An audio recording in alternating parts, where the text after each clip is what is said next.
Om Namo Bhagavate Sri Ramanaya. Thank you, devotees from Los Angeles.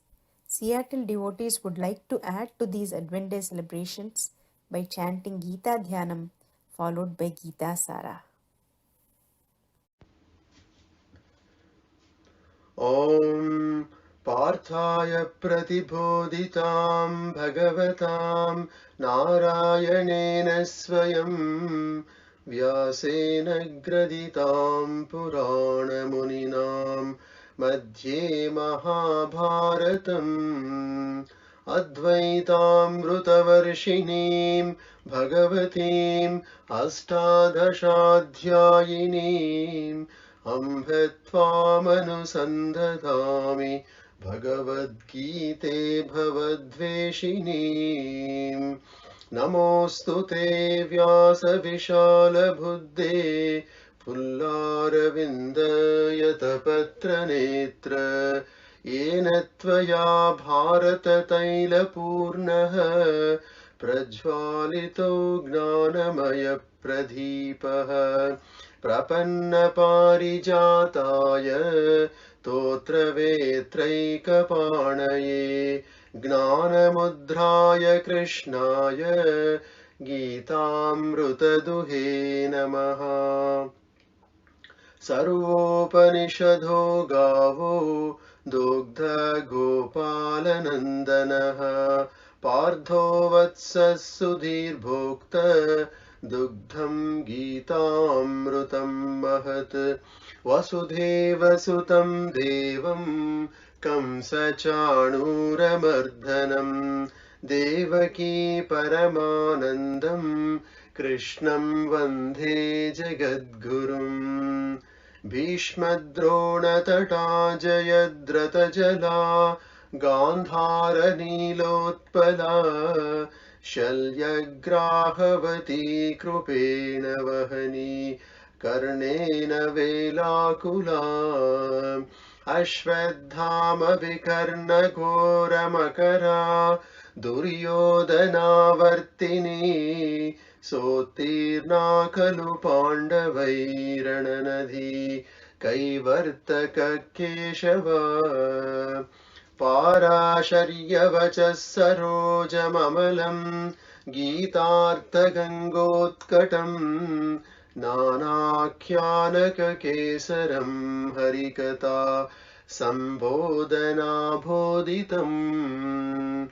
लोके सज्जनषट्पदैरहरः पेपीयमानं मुदा भूयाद्भारतपङ्कजं कलिमल प्रध्वंसिन श्रेयसे मूकं करोति वाचालं पङ्गुं लङ्घयते गिरिं यत्कृपातमहं वन्दे परमानन्दमाधवम् यं ब्रह्मा वरुणेन्द्ररुद्रमरुतः स्तुन्वन्ति दिव्यैस्तवैः वेदैः साङ्गपदक्रमोपनिषदैः गायन्ति यं सामगा ध्यानावस्थिततद्गतेन मनसा पश्यन्ति यं योगिनो यस्यान्तं न विदुः सुरासुरगणा देवाय तस्मै नमः देवाय तस्मै नमः। सर्वधर्मान् परित्यज्य मामेकं शरणं व्रज अहं त्वा सर्वपापेभ्यः मोक्षयिष्यामि मा शुचः। ॐ शान्ति शान्ति शान्तिः।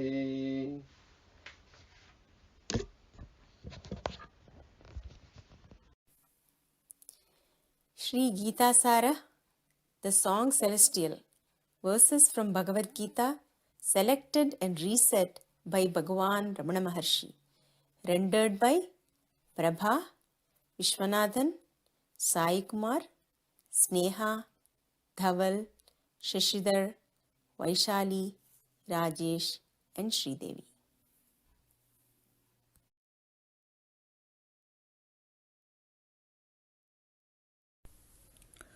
ॐ श्रीरमणाय नमः। अहो भाग्यं पुरा गीतां यो वदच्छ्रीपतिः स्वयम् अद्य श्रीरमणो भूत्वा गीतासारं तदौसनः। Glory be of that ancient Gita sung by the Lord himself as Sri Krishna is now given the quintessence drawn by him as Sri Ramana. Gita Saraha. Sanjaya Uvacha Tam Tata Kripayavishtam अश्रुपूर्णाकुलेक्षणं विषीदन्तमिदं वाक्यम् उवाच मधुसूदनः। To him, Arjuna, thus filled with compassion and in despair, his eyes distressed and full of tears, spoke Madhusudana these words. श्रीभगवानुवाच इदं शरीरं कौन्तेय क्षेत्रमित्यभिधीयते एतद्यो वेत्ति तं प्राहुः क्षेत्रज्ञ इति तत्विदः। The blessed Lord said, "This body, O son of Kunti, is called the Kshetra, field. Him who knows it, the sages call the Kshetranya, knower of the field. Kshetranyam chapi mam viddhi sarvakshetreshu bharata kshetra kshetragnyayor jnanam yattajnanam matam mama." Know me also as the knower of the field in all the fields, O Bharata. Knowledge of the field and of the knower of the field I deem to be true knowledge. Ahamatma gudakesha sarvabhutashayasthitaha ahamadishcha madhyam cha bhutanamanta eva cha. I am the Self, O Gudakesha, dwelling in the heart of every being. I am the beginning and the middle, and likewise the end of all beings. Jatasya hi dhruvo mrityuhu dhruvam janma mritasya cha tasmadapariharyete na tvam shocitumarhasi. Of the born the death is certain, and certain the birth of the dead. Therefore, for what none can prevent, thou should not grieve.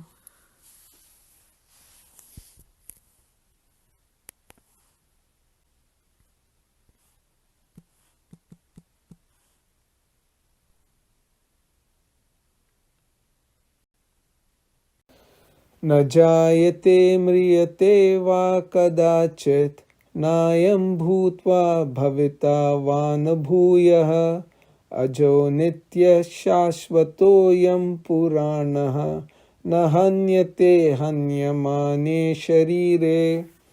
Never is he born or dies, nor having been ceaseth he any more to be. Unborn, abiding, eternal, ancient. He is not slain when the body is slain.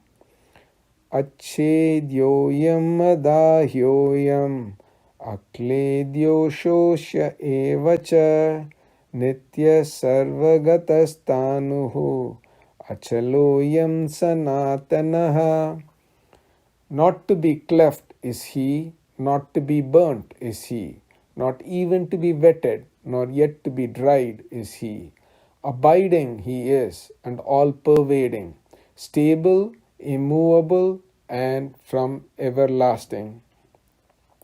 Avinashi tu tadvidhi yena sarvamidam tatam vinasham avyayasyasya na kaschit kartumarhati. Know that to be indestructible, whereby all that is pervaded, of this immutable none can work destruction. Na sato vidyate bhavaha, na bhavo vidyate sataha, ubhayorapi drishtontaha, tvanayostatvadarshibhihi. Of the non-existent there is no being, and of what exists there is no non-being. The definite ascertainment of both is seen by the seers of the essence of truth. Yata sarvagatam saukshmyat akasham nopalipyate sarvatravastito dehe tatatma nopalipyate. As ether everywhere present is not polluted by virtue of its subtlety, even so the self-abiding everywhere is not polluted in the body.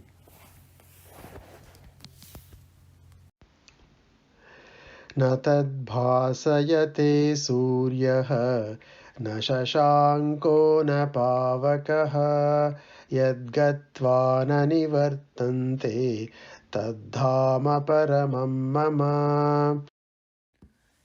Neither does the sun shine there, nor the moon, nor fire, to which having gone they return not. That is my supreme abode. अव्यक्तोऽक्षर इत्युक्तः तमाहुः परमां गतिम् यं प्राप्य न निवर्तन्ते तद्धाम परमं मम. That which is called the unmanifest and the imperishable, that, they say, is the highest goal. They who reach it never again return. That is my highest abode. निर्माणमोहजितसङ्गदोषाः अध्यात्मनित्या विनिवृत्तकामाः द्वन्द्वैर्विमुक्ताः सुखदुःखसंज्ञैः गच्छन्त्यमूढा पदमव्ययम्. Free from the pride and delusion, victorious over the evil of attachment, dwelling constantly in the self, their desires having completely retired, freed from the pairs of opposites such as pleasure and pain, the undeluded eternal goal.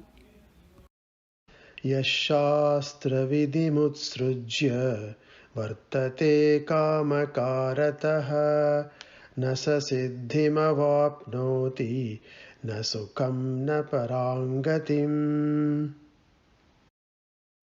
He who, having cast aside the ordinance of scriptures, acts under the impulse of desire, attains neither perfection nor happiness, nor the supreme goal.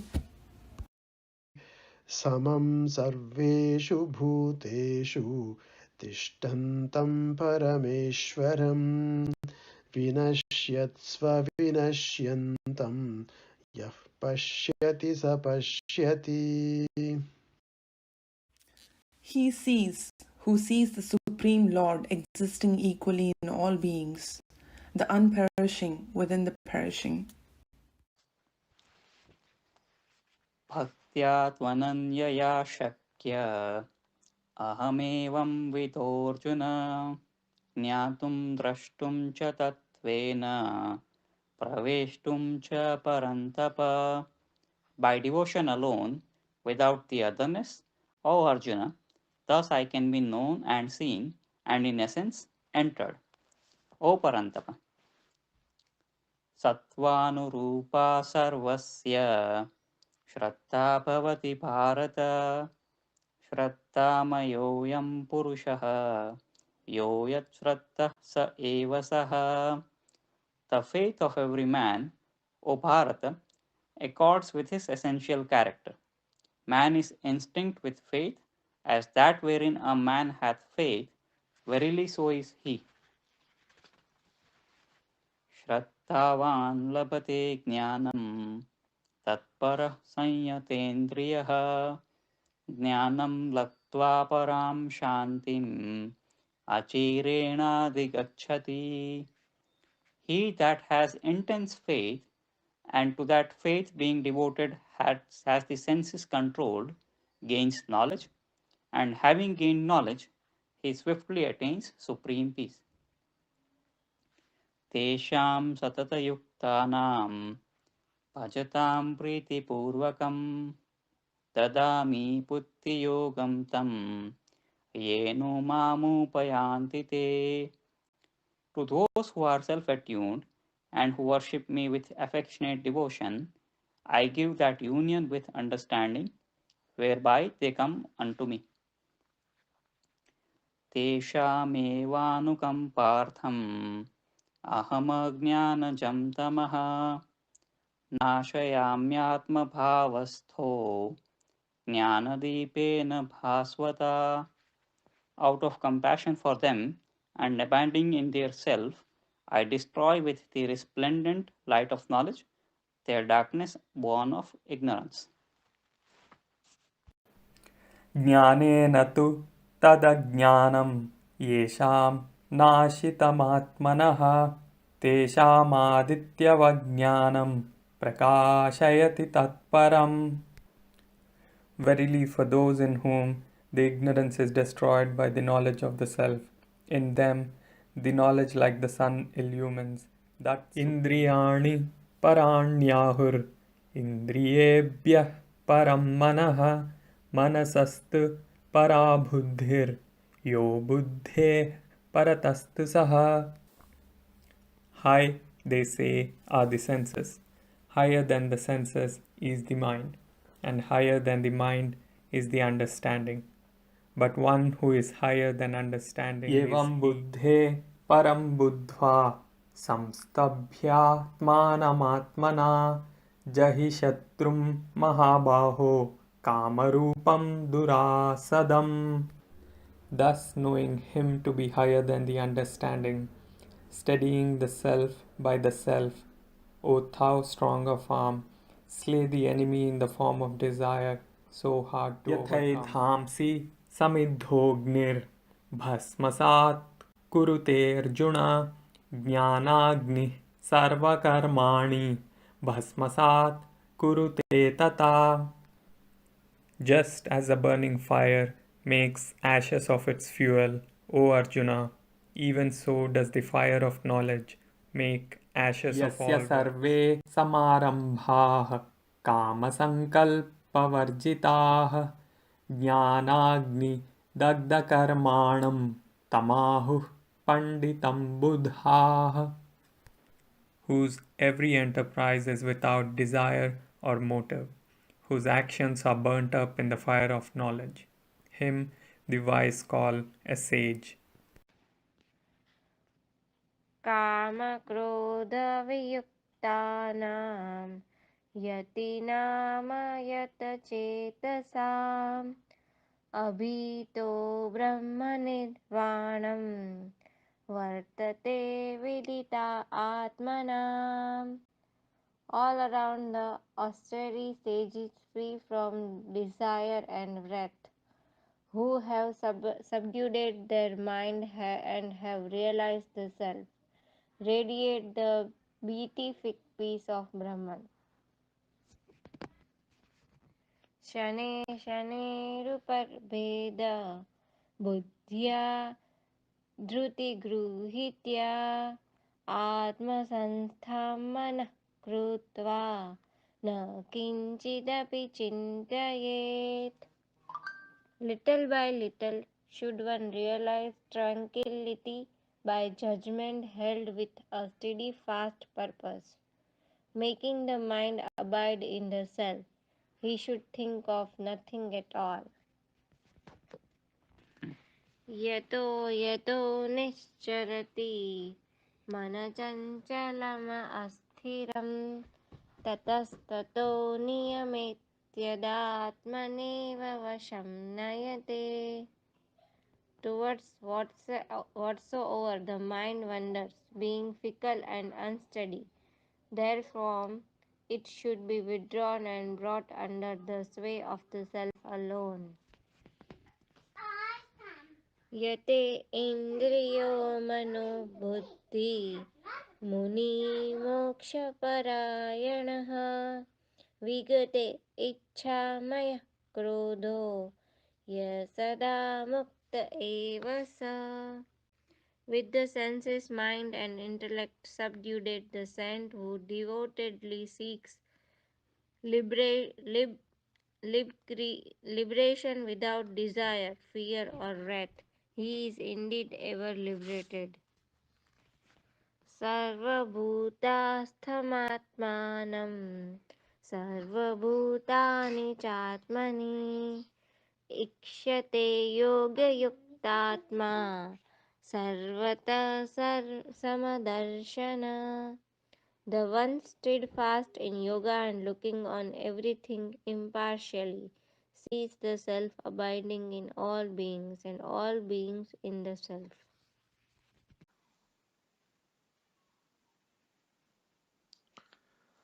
अनन्याश्चिन्तयन्तो माम् ये जनाः पर्युपासते तेषां नित्याभियुक्तानां योगक्षेमं वहाम्यहम्.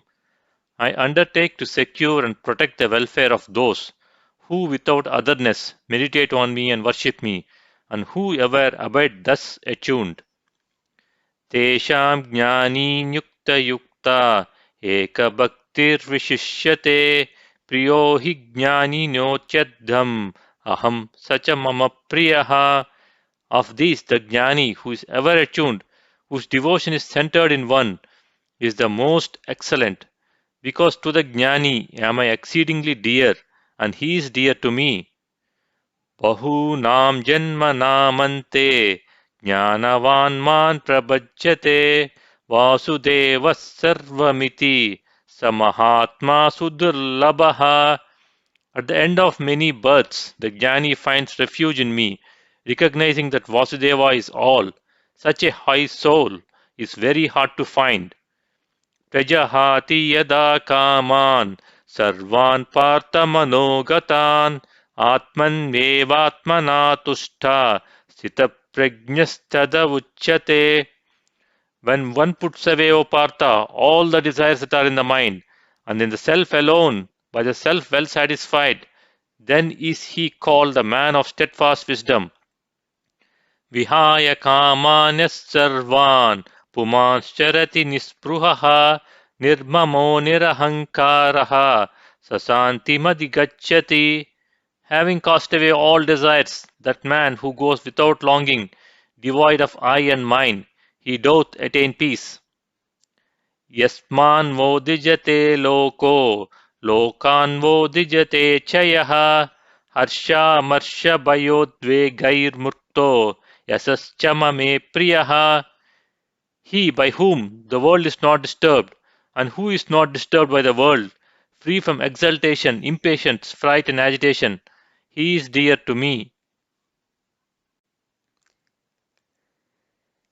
मानापमानयोस्तुल्य तुल्यो मित्राहृपक्षयोः सर्वारम्भपरित्यागी गुणातीतः स उच्यते. He who holds honor and dishonor equal the friendly party and the foe, who has renounced all enterprise, he is said to have transcended the gunas. यस्त्वात्मरतिरेव स्यात् आत्मतृप्तश्च मानवः आत्मन्येव च सन्तुष्टस्तस्य कार्यं न विद्यते. The man who revels here and now in the self alone, with the self is satisfied, and in the self alone is content, for him there is no work which he must do. नैव तस्य कृतेनार्थो नाकृते नेह कश्चन न चास्य सर्वभूतेषु कश्चिदर्थव्यपाश्रयः. For him there is no purpose in doing the work, nor any in leaving it here undone, nor is there for him in all the beings anything which serves a purpose. यदृच्छालाभसन्तुष्टो द्वन्द्वातीतो विमत्सरः समसिद्धावसिद्धौ च कृत्वापि न निबध्यते. Content to take what chance may bring, having transcended the pairs, free from ill will, and even-minded in success or failure, though he works, is not bound. ईश्वर सर्वभूतानां हृद्देशेऽर्जुन तिष्ठति भ्रामयः सर्वभूतानि यन्त्रारूढानि मायया. The Lord, O Arjuna, dwells in the heart of every being and by his mysterious power spins round all beings set on the machine. Tameva saranam gaccha sarvabhavena bharata tat prasadat param santim sthanam prapsyasi sasvatam. Unto him alone surrender, O Bharata, with all thy being. By his grace shalt thou obtain peace supreme, the abode eternal.